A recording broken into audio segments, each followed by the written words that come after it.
untuk sampai. Itu macam-macam. Dia bukan baca saja, bahkan dia boleh beramal pengajaran daripada ayat.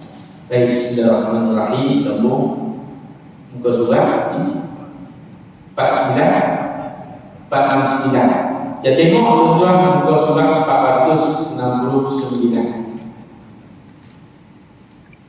Orang tanya pasal apa tadabbur slow. Nama pun tadabbur. Istilah slow. Dia bukan boleh laju. Pasal duduk dengan otak, mana lagi laju? Mulut. Otak dia di belakang, bijak dia nak buat, nanti dia slow. Ayat berapa ni? Ayat 19. Dulu kita duk tanya Haji Ahmad pun tak ada. Baru dia pergi kumuk fikir perdana. Masya Allah tuan-tuan, ya. Kita pergi tengok sahabat-sahabat kita. Kita bila lagi juga. Tak penting juga, yang penting persiapan. InsyaAllah mudah-mudahan tuan-tuan Allah berikan kekuatan, ya. Nanti dalam keadaan bersiap sedia, insyaAllah. Quran kena sentiasa baca amalnya. Dan husnul khatimah, Allah makhtim lana bi husnil khatimah. Amin ya rabbal alamin. Baik, ayat 19. Ya'lamu kha'inatal a'yun. Ya'lamu. Pentingnya tuan-tuan untuk kita memahami mafhum ataupun kefahaman daripada ayat Quran. Pada hari ini masyarakat kita tengok mereka suka kepada Quran. Tapi kita kena tahu maksud tafsir daripada kitab. Ya'lamu kha'inatal a'yun. Apa cerita ni? Allah Ta'ala kata ya'lamu, dia mengetahui. Siapa yang tahu? Allah. Kha'inah. Ambil pada bahasa Arab, dia pun bahasa Arab. Kita punya khianat. Khianat ni apa? Bila dia memungkiri janji, mengkhianat. Allah Ta'ala mengetahui kha'inatal a'yun, mata-mata yang mengkhianat. A'yun mata, khianat daripada mata, pandangan. Dia Allah dia tahu, tengok manusia ni, mata dia pun Allah tahu. Wa ma tukhfi sudur, dan apa-apa yang dia panggil ma itu adalah ma apa. Ma apa ni bukan ma istifham, tetapi ma wasal, maksud yang nak menceritakan apa yang ada, yang tersembunyi, ikhfa di dalam hati ataupun dada. Sadr dada. Al-ilmu kata ulama fi sudur, ilmu itu di dada dan di sudur, di lembaran. Akhir zaman ni ilmu banyak di dalam kitab, di hati dah semakin kurang. Ulama kata pasal apa? Kalau nak mengajar kena ada kitab. Tak ada iPad, tak ada kitab, ustaz ni jadi macam mana nak mengajar kan? Contoh. Tapi orang dulu kebanyakan di hati. Maksud mereka ni banyak menghafal. Imam Syafi'i lepas tidak ada kitab, semua di dada. Makna bersihnya hati dia. Okey. Jadi dalam ayat ini Allah menceritakan kepada kita. Tuan-tuan faham ayat ini? Baca terjemahan singkat faham tak tu? Boleh tangkapan. Tapi nak lebih detail lagi, kita tengok tafsir dia. Ulama sebut. Kita tengok tafsir Jalalain. Allah kata ya'lamu. Allah ni kan Maha Alim, dia mengetahui. Allah mengetahui, Maha tahu. Mata khianat yang mana mata yang mengkhianati. Ketika mencuri pandang melihat hal-hal yang diharamkan. Allah ni tahu, kata ulama, ketika mata manusia itu memandang benda-benda yang haram. Allahu Akbar. Kita tengok contoh, na'udzubillah, kita terlihat benda yang haram, maka Allah mengetahui. Allah tahu tuan-tuan. Walaupun kita kata, saya tengok benda lain, saya bukan tengok benda tu, tapi Allah tahu. Jadi bila Allah tahu apa yang kita kena buat sebagai orang yang beriman, yad'una, banyakkan berdoa. Kasih doa dalam kata, banyakkan berdoa. Jadi tengok sekali, malaikat ni dia tulis keburukan. Kita istighfar, Allah ampun dosa. Dosa melihat adalah dosa yang dipanggil dosa yang tersembunyi. Orang tak tahu, tapi Allah tahu. Jadi macam mana dosa ni? Antara yang ulama kata, iaitulah kita mengambil wudu supaya boleh diampunkan dosa pandangan. Dosa pandangan itu bukan dia bagi dosa yang tak boleh lari. Bukan kadang-kadang lah. Pasal dosa ni semua orang tak terlepas kecuali Nabi. Maksud Allah jaga. Nak dosa terima, nak kata itu. Tuan-tuan ada teringat dari kisah Nabi ditidurkan ketika Nabi remaja, dia nak pergi dengar macam pesta lah kan. Allah tidurkan Nabi Muhammad. Allah mengantukkan Nabi supaya Nabi mengantuk. Akhirnya bila buka mata, khalas, habislah program. Nanti dosa telinga. Allah Ta'ala jaga Nabi. Kita kena jaga, kena banyak kita jaga dengan kita istighfar. Apa yang disembunyikan oleh hati yang tersimpan di dalam qalbu. Qalbu itu apa? Qalbu itu tempat terletaknya sadr. Dia bagi dada ni, dalam dada adanya hati yang tidak dilihat oleh manusia tetapi dilihat oleh Allah.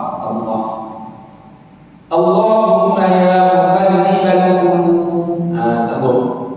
Nabi ajar, ya Allah, Engkaulah yang memperbolak hati-hati manusia.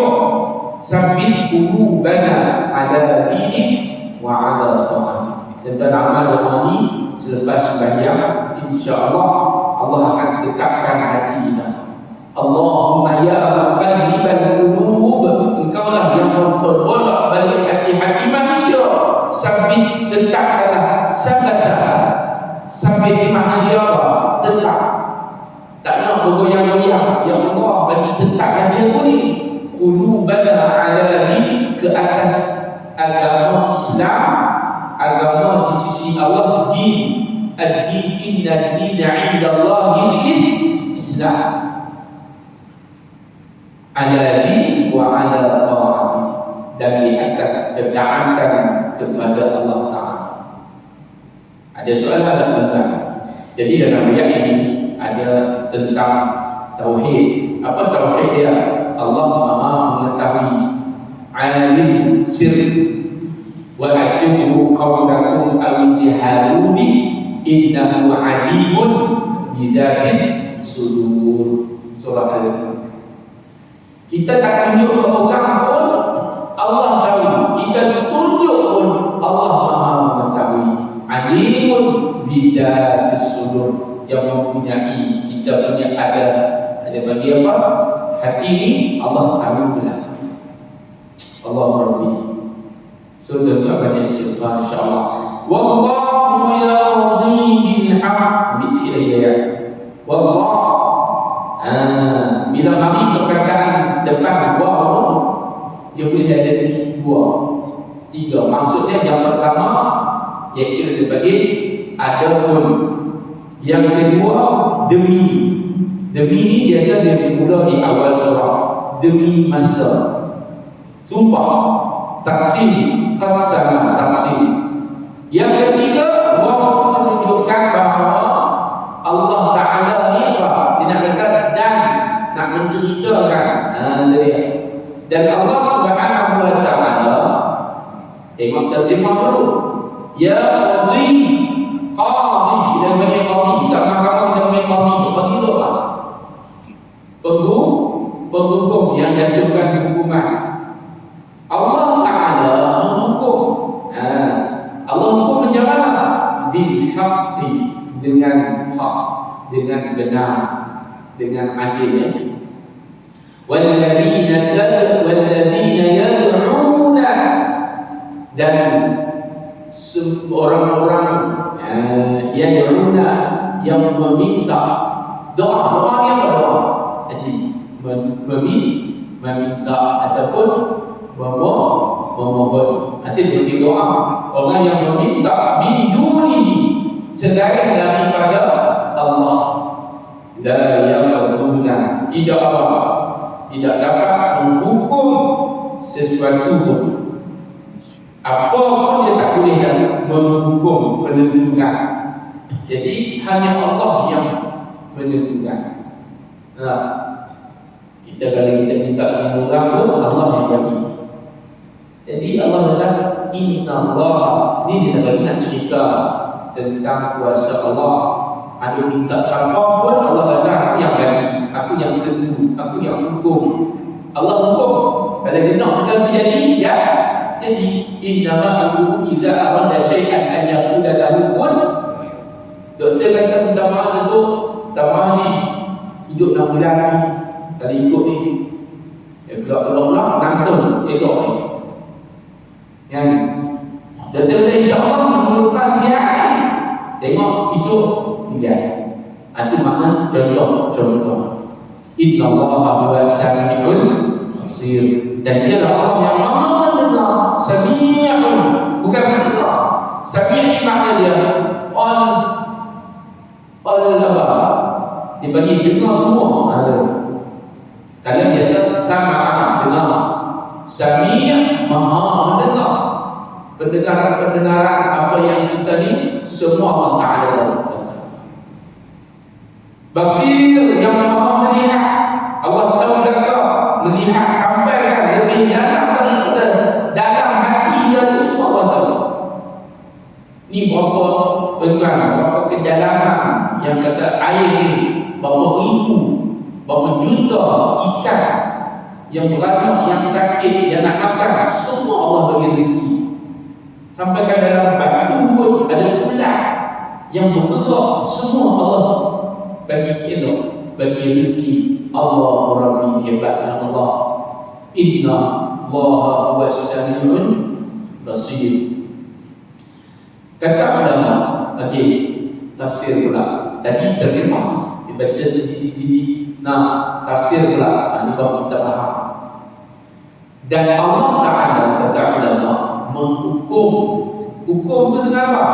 Menentukan dengan keadilan. Allah Ta'ala ni bagi adil berlaku sesuai apa yang kita buat. Allah bagi komplit. Allah kata Allah nak bagi surga, Allah bagi. Allah kata nak bagi pahala, Allah bagi. Allah kata Allah nak bagi azab, Allah bagi. Dia akan bagi adil. La yuzlamun, tidak ada seorang pun di kalangan tuan yang buat atas dunia ni Allah sia-siakan, tidak ada. Kita baca Quran, kita bagi salam, kita sedekah, semua pun Allah akan ambil kira. Man ya'mal misqala dzarratin khairan yarah, wa man ya'mal misqala dzarratin syarran yarah. Masya-Allah. Jadi tuan-tuan, sia-sia kita buat apa pun tak sia-sia. Bagi makan, kita bagi masak, kita lipat baju. Kan orang perempuan ni contoh, dia lipat baju, Nabi dia tahu, dia bagi, dia masak. Setiap zarah tu Allah ambil kira. Allah akan letakkan dia jauh daripada neraka. Setiap zarah biji tu Allah ciptakan lubang jauh dia daripada neraka. Dan bila jauh daripada neraka, maknanya dia dekat dia dengan syurga. Nampak tak? Hadis Nabi. Dan sembahan-sembahan yang mereka sembah selain daripada Allah, yang mereka minta, apa makna dia ni? Iaitu makna dia mereka ni melakukan syirik kepada Allah. Dan dosa yang paling besar Dosa apa? Dosa syirik kepada Allah. Macam mana syirik boleh berlaku? Yakni meminta min duni. Itu dia jawapannya. Orang tanya, Syekh Haji, apa maksud syirik ni? Selain daripada Allah, kita sembah, kita minta, maka itulah dia daripada syirik. Sebab itu kita minta, ya Allah, 17 kali, iyyaka na'budu wa iyyaka nasta'in. Hanya saja kepada Engkau who you we worship and who you we seeking the aid. Kami minta dan kami sembah hanya Engkau, ya Allah. Tapi boleh tak tuan? Ini soalan dalam tauliah. Dan Nabi tauliah mengajar dia tanya, boleh tak kita tanam pokok atas kubur dengan harapan mudah-mudahan pokok itu berzikir dan dia boleh bagi syafaat? Boleh ke tidak? Tentu. Niat tu. Kita tanam pokok ni, mudah-mudahan pokok ni berzikir dan dia tolonglah dengan mudah-mudahan zikir kepada Allah, Allah bagi keringanan kepada si mati. Boleh kan tidak? Pasal apa boleh? Pasal dia iktikad bahawa yang memberi itu bukan pokok, tetapi Allah boleh. Tak ada masalah. Saya sedekah dekat ni, sedekah dekat apa? Ada yatim. Doa kat pakcik bagi pakcik ni doa mudahan. Bukan kita minta kat dia, kita minta dia, minta mudah-mudahan berkat rumah dia tu. Dia minta kepada Allah, kita dipermudahkan. Sebab apa? Sebab orang untuk berdoa ringan dia tak ada halangan. Dia tak ada dosa. Tambah orang budak hafiz yang tak banyak lagi. Dia nak datang cuba bagi sedekah. Kemudian niat kepada Allah, mudah-mudahan dengan sedekah ni Allah meringankan kita punya tugas kita ni bagi mudah. InsyaAllah dengan izin Allah bukan makhluk dalam Allah Ta'ala. Itu dia. Luqman Hakim kata apa? Dalam ayat Allah sebut inna syirka, dia besarkan anaknya dengan syirik. Inna syirka la zulmun azim. Jadi kita kena besarkan anak-anak kita yang syirik kepada Allah. Apa yang kita buat, Allah yang bagi. Kamu belajar aja rajin, yang bagi result bagus Allah. Jadi buat akidah itu. Dan dia yang dapat menghukum sesuatu pun tak ada yang boleh menghukum. La yaquluna bi syai'in. Tidak ada yang dapat menghukum kamu. Mana mungkin mereka menjadikan sekutu selain Allah Ta'ala? Tak boleh. Sesungguhnya Allah dialah yang Maha mendengar. Allah Maha mendengar, Maha mengetahui. Kita tak sebut pun Allah tahu dah tentang puasa, tentang sakit, tentang hajat, semua Allah tahu. Jadi kita pun kena perbuatan ni tadi, kita kena banyak tentang tawakal kepada Allah Subhanahu wa Ta'ala. Kita sama ayat itu awalan yasiru fil ardh. Itu dia mari cerita. Adakah tidak kamu apa? Apakah mereka tidak mengadakan perjalanan di muka bumi dan mereka memperhatikan banyak dulu. Kita berjalan, kita tengok muka bumi Allah. Kita tengok kejadian Allah ciptakan. Allah kata kaifa kana 'aqibatul ladzi nakal qablihim. Tengok orang-orang yang sebelum kita. Tengok ambil penagaran. Bila mati tuan, bila mati tengok orang duduk seronok. Seronok mandi, seronok ni. Tapi kita ambil pengajaran dulu ni di sini, bila mati tu bahrul mayit, diksi tu, itulah dia tempat kaum yang dilaknat oleh Allah. Maka jangan ikut, jangan buat perkara yang mereka lakukan. Contoh. Dan Allah Ta'ala kata kanuhum asyadda minhum quwwah. Kanu dan mereka itulah lebih hebat kekuatannya daripada mereka dan lebih banyak maka bekas mereka di muka bumi. Allah Ta'ala mengazab mereka disebabkan apa? Dosa-dosa mereka. Pasal itu mereka kena azab pasal dosa kita. Jangan buat dosa mereka. dan mereka tidak mempunyai seorang pun yang dapat melindungi mereka daripada azab Allah Ta'ala. Wa ma kana lahum minallahi min wa, tidak ada saya daripada Allah penolong ataupun pelindung Allah Ta'ala. Saya nak tutup dengan hadis Nabi sallallahu alaihi wasallam. Maka kita perbanyakkan tawakal. Nabi kata apa? Wa man ahsanahu amrun falyaqul la haula wa la quwwata illa billah. Maka Nabi kata siapa yang sedih, maka dia jangan sedih, dia kena banyakkan la haula wa la quwwata illa billah. Kesimpulan daripada apa yang kita baca yang pertama, Allah Ta'ala dengan kesempurnaan sifat dia, kemudian berdoa ikhlas kepada Allah, tidak meminta kepada makhluk. Dan yang ketiga, apabila kita berjalan, maka perbanyakkan zikir kepada Allah. Ini tekan pasal itu yasiru fil ardh. Yasiru fil ardh, berjalan. Kita melakukan perjalanan, maka kita doa Allah musafir selamat, doa selamat pergi dan selamat pulang insyaallah. Aqulu qawli hadza wa astaghfirullah al-azim li wa lakum wa li sa'iril muslimin wal muslimat fastaghfiruhu innahu huwal ghafurur rahim. Tangguh tasbih kafarah dan surah Al-Asr. Subhanakallahumma bihamdika asyhadu an la ilaha illa anta astaghfiruka wa atubu ilaik. Al-Asr. Innal insana lafi khusr illa alladziina aamanu wa 'amilus shalihaati wa tawassaw bil haqq wa tawassaw bis sabr. Bismillahirrahmanirrahim. Allahumma arhamna bil Qur'an waj'alhu lana imaman wa nuran wa hudan wa rahmah. Allahumma dhakkirna minhu ma nusina wa 'allimna minhu ma jahilna warzuqna tilawatahu al-layli wa atrafan nahar waj'alhu lana hujjatan ya rabbal alamin. Assalamualaikum warahmatullahi